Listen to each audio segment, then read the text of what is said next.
రామోజీరావు గారు రెచ్చగొట్టినంత మాత్రం రెచ్చిపోవడానికి జనాలు సిద్ధంగా లేరు. ఒకప్పుడు మద్య నిషేధం అన్నటువంటి దాంట్లో ప్రజలందరినీ భాగస్వాములు చేయాలని మీరు 10 మంది మహిళలు కలిపి ఇట్లా నుంచోండి అని చెప్పి అట్లా ఫోటోలు తీసుకుని వేసేవాళ్ళు. తద్వారా మద్య నిషేధం జనం అందరూ తప్పిస్తున్నారంటూ మద్య నిషేధం చేయించారు. ఆయన నిజంగా మద్య నిషేధం కోసం అంత స్ఫూర్తివంతంగా చేశారంటే ఆ రోజున తన ప్రత్యర్థి అయినటువంటి ఆంధ్రజ్యోతి, ఉదయం పత్రికలు ఏవైతే తనని దెబ్బతీసేటటువంటి స్థాయిలో ఉన్నాయో, మాగుంట ఇప్పటికి కూడా మాగుంట వాళ్ళది మద్యమే కదా, వాళ్ళని దెబ్బతీయడానికి, వాళ్ళ ఆర్థిక మూలాలను దెబ్బతీయడానికి, అట్లాగే దాసరి నారాయణరావు ఆర్థిక మూలాలను దెబ్బతీయడానికి వేసినటువంటి ఎత్తుగడ. అదే మళ్ళీ మద్య నిషేధం చంద్రబాబు రాగానే తీపించేసింది ఆయనే.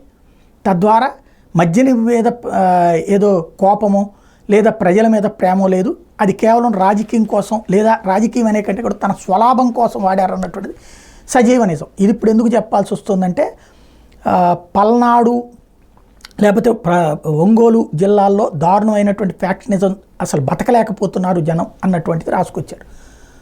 నాకు తెలిసినంత వరకు గత 30 ఏళ్లలో నేను అబ్జర్వ్ చేసింది 2024 ఇది 2014 వరకు దారుణ పరిస్థితులు ఉండే. బాంబులు కూడా పేలినాయి అక్కడే కదా. బాంబులు వేస్తే పరిగెత్తుకుంటూ వెళ్ళేవాళ్ళం మేము కవరేజ్కి. కుంకల గుంటలో వేల బాంబులు ఇసురుకున్న రోజులు చూసాం. కుంచెనపల్లిలో బాంబులు వేసుకున్నటువంటి సంఘటనలు చూసాం.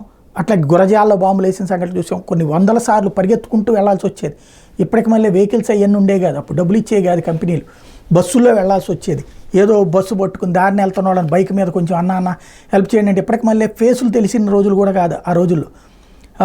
ఇక చేతిలో లోగో పట్టుకుని చూస్తే ఒకరిని మీరు ఛానల్ రండి అని చెప్పి తీసుకెళ్ళిన రోజులు ఉన్నాయి. అట్లాగే తిరిగినటువంటి వాళ్ళు. కాబట్టి అక్కడ ఏ పార్టీలు ఏంటి, ఎవడి తరపున ఉంటారు, ఎలాంటి అరాచకాలు చేస్తారు, ఎవడు అధికారంలోకి వస్తే ఇంకోడు, కాంగ్రెస్ అధికారంలోకి వస్తే తెలుగుదేశం వాళ్ళు ఊళ్ళో వదిలిపోవాలి, తెలుగుదేశం వాళ్ళు అధికారంలోకి వస్తే కాంగ్రెస్ వాళ్ళు ఊరు వదిలిపోవాలి. ఇట్లాంటి దౌర్భాగ్యం ఉండేది గత 10 ఏళ్ల నుండి. ప్రజలు అందుకనినే అక్కడ ఆ ఫ్యాక్షన్ నాయకులను ఎన్నుకోలే. కాసు వాళ్ళ కుటుంబాన్ని ఎన్నుకోలేదు, కోడెల కుటుంబాన్ని ఎన్నుకోలేదు. అందుకే వాళ్ళిద్దరు సత్తెనపల్లి వెళ్ళిపోయారు. చివరికి నర్సరావుపేటలో ప్రజలు డాక్టర్లను ఎన్నుకున్నారు. ఈ మధ్యనే మళ్ళీ నేను ప్రస్తావించా కూడా, కొన్ని దుర్మార్గపు సంఘటనలు చోటు చేసుకుంటే వాటిని ఆపుకోవాలి. డాక్టర్లు ఇద్దరు చక్కగా, మొన్ననే నేను భయపడ్డా, మళ్ళీ ఫ్యాక్షనిస్టులను తీసుకొచ్చి పెడుతున్నారేమో నర్సరావుపేటకి, తెలుగుదేశం అరవింద్ బాబు గారిని కాకుండా మారుస్తున్నారన్నప్పుడు భయపడ్డా నేను. ఎందుకంటే చూశాను అసలు ఎంత నరకం అనుభవిస్తారు.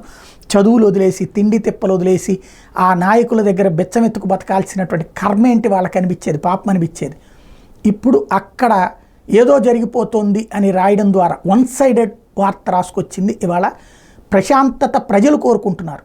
మనం ఆ ప్రశాంతతని నాశనం చేస్తూ ఫ్యాక్షనిజాన్ని రేకెత్తించడం, ఫ్యాక్షనిజాన్ని, రౌడీజాన్ని అంతం అనేటువంటిది అధికార యంత్రాంగాలు చేసే విధంగా ప్రోత్సహించి మీడియా ద్వారా ఒకనాడు వెంటాడాం మేము. ఆనాడు మిగతా పత్రికలు కూడా మా వెనకాల నిలబడ్డాయి. ఇవాళ మళ్ళీ అదే పత్రికలు ఫ్యాక్షనిజాన్ని, రౌడీజాన్ని ప్రోత్సహిస్తుంటే భయం వేస్తోంది, అసహ్యం వేస్తోంది.